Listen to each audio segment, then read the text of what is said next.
Okay, so when you started, you were still a pro skateboarder, still had sponsors. Right. Yeah. Right? How long was that transition for where you were basically having two careers? That's a great question. So we actually like got incorporated in September of 2015, and then we had to, go out and raise capital, do the pitch, the song and dance, and then we actually got our grand opening was June of 2017. Okay. So it took about, just shy 2 years, I guess, to get it Okay. up and running. So yeah, throughout that time, still doing some tours, but it was already kind of like fading, I guess you could say. I think the last big video project I did was for the Barracks in 2016 in November. That was like the last major video part. Okay. So I kind of held on after that because, you're not making any money with a startup and you got to hold on to that money. So I kind of did like a transition. And then I'd say the last hurrah was when we did a segment with, it was called Face Melters. You guys remember that network? And it was Eric Bragg and ETN. That was it. Yeah, this was the Street League thing. Yeah, yeah. So it was, and we went to that Road Gap, that San Dimas High School, and it was like That's when you're towed in on the motorcycle? Yeah. So I would say that was a definitive like end to my career because I actually ended up breaking my L5 vertebrae and had 2 herniated discs. So From that session? yeah. Mm-hmm. Oh, I didn't know that. So that was like, I would say that was it. It was already kind of it, but that was like the nail in the coffin for sure. Was it hard kind of fully stepping away from skateboarding? Honestly, it wasn't as hard as I maybe thought because I think mine was more progressive, but also like Mikey, you were kind of like part of the good fellas, if I could say. Like you were kind of a made man, so I always felt like my career was more on the peripheral of like the core of skate. So I think it was easier for me to kind of step away because I didn't experience it at maybe the level like as yourself or at least that's how I interpreted it. So Right. So I think for my ego, it was a little easier to do that because I didn't.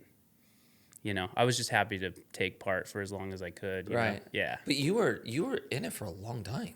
I was. I in think it you for went a long longer time. than I did. Really? I think. How long were you pro for? Hang on. City Stars. Yeah, I got in a little earlier, but I felt like our careers were like Really? running together for quite some time. Huh. Interesting. When did you turn pro? 2008 or 9. 2009. Okay, so I was 2002. So Yeah. you turned pro 7 years after me. Yep. And then How old were you when you turned pro? I was like 21 or something like that. Okay, gotcha. Yeah. So yeah, I was. Wait. Wasn't I? No, I think you're I not younger. No, hang on. Come on, you gotta be good Jeez. with numbers. I graduated when I was 19. No, 20. No, I turned pro when I was 21. All right, well maybe I'm shitty with numbers then. Oof, I gotta rethink this whole deal. Yeah, so I was a little bit later, but that was kind of it. So originally I'm from Vancouver in Canada, and out of high school, moved to the city, and then kind of had a bunch of different avenues I could have, pursued, and then skateboarding ultimately was where my heart was. Right. And so, yeah, coming to California, I had Pal Peralta pony up a work visa for me because I didn't want to come with no game plan. Basically throwing it all on the table and going for it, So they did, and they hooked me up and, moved to Venice for like 6 months, stayed with my team manager, Jared Lucas, Bones Wheels there. Actually, he kind of became the team manager like during that whole transition. So, and he was already filming all of us, so it ended up being pretty perfect. And then stayed there for like 6 months, and then gradually made my way south and ended up, North County, San Diego, which is kind of where I stayed. Okay, so when you guys decided to do the brewery, were you like me, which was no business experience, had never done anything like this? Was this the first hurrah? Yeah, I mean, basically, you gotta go from like kickflips for cash and then straight into like enterprise, entrepreneurship, yeah. So I would say, but you were definitely like a inspiration on giving us the confidence to be able to even consider pulling this off, you know what I mean? So there needs to be a level of like delusion, I think, to even try to go for that kind of unrealistic goal. But I think that's the only way you're going to tell yourself that it's achievable. You know what I mean? There has to be. When we got in the office today, Michael was like, who's Jordan? Who's the guest today? I was like, he's a pro skateboarder and he started this brewery. And he was like, that sounds like you. Like, it was similar. We have a lot of crossover there. Yeah, we joke about that because we're like, Mikey's like where I want to be in like 10 years.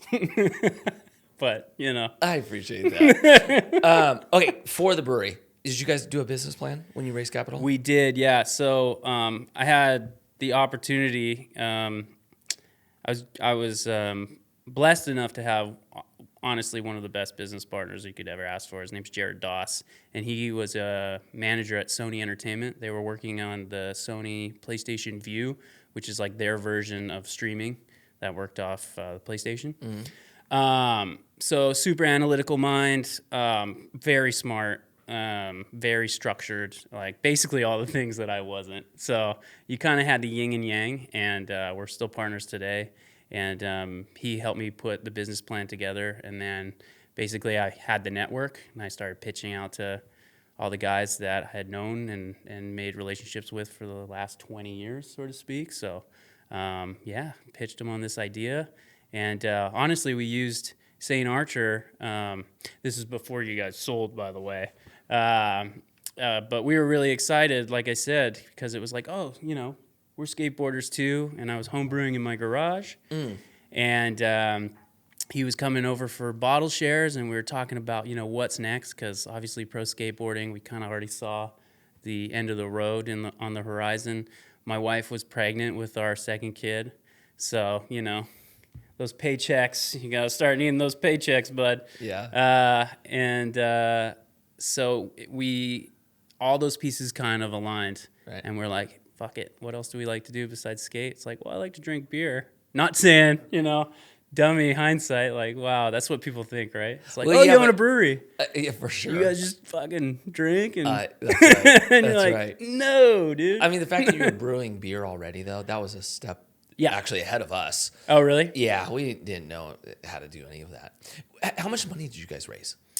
We were short. We ended up raising just shy of 1.5 million. Dang. Yeah. That's pretty big. First time raising money, $1.5 million? Was it hard for you? Hindsight, I mean, yes, I would say. But I think raising capital is one of the hardest things ever. Yeah. It also depends on the climate, right? So it's like if you're raising money, I'd say like 2008, probably a lot tougher. Hindsight, I'd say it surprisingly wasn't as hard. But it was like almost ignorance is bliss, because I had no gauge on how hard it was supposed to be. Right. If that makes sense. So how did you go about it? Like call somebody, tell them what you wanted to do? Yeah, no, we had the full PowerPoint presentation, and we had our projections, and basically startup capital, and X barrel's going to equal, you know, X, Y in distribution, and then we're going to have X amount of tasting rooms within X timeline, and, you know, every year you're going to see the trajectory of the growth, and we just basically finessed. I mean, it was all projections, so it was a huge hypothetical. Right. But, you know, I still believe it. Yeah. And we believed it at the time, and we're still here, and we're still doing it. I mean, now we have 3 tasting rooms. We're distributed in 4 states, and then we do some overseas international distribution as well. That's great. Yeah. Did you think raising capital was harder than you expected the first time you did? Yeah. But I don't think it's because raising capital was hard. I think it's because my mindset was more of a beta position than it is today. Oh. In that we didn't have the track record, and because we didn't have it, I didn't have the confidence that I carry with me today to look at and say, look, you know, if we're a fit, we're a fit. And if we're not, all good. You know? Whereas in the past, it's like we needed the money, we needed it now. We had to do whatever we could to get the money in. And that almost, you know, created a power dynamic that at least I'll speak for me, put me in the beta position relative to the investor. Whereas like now it's like, nope, I know the value of what I bring.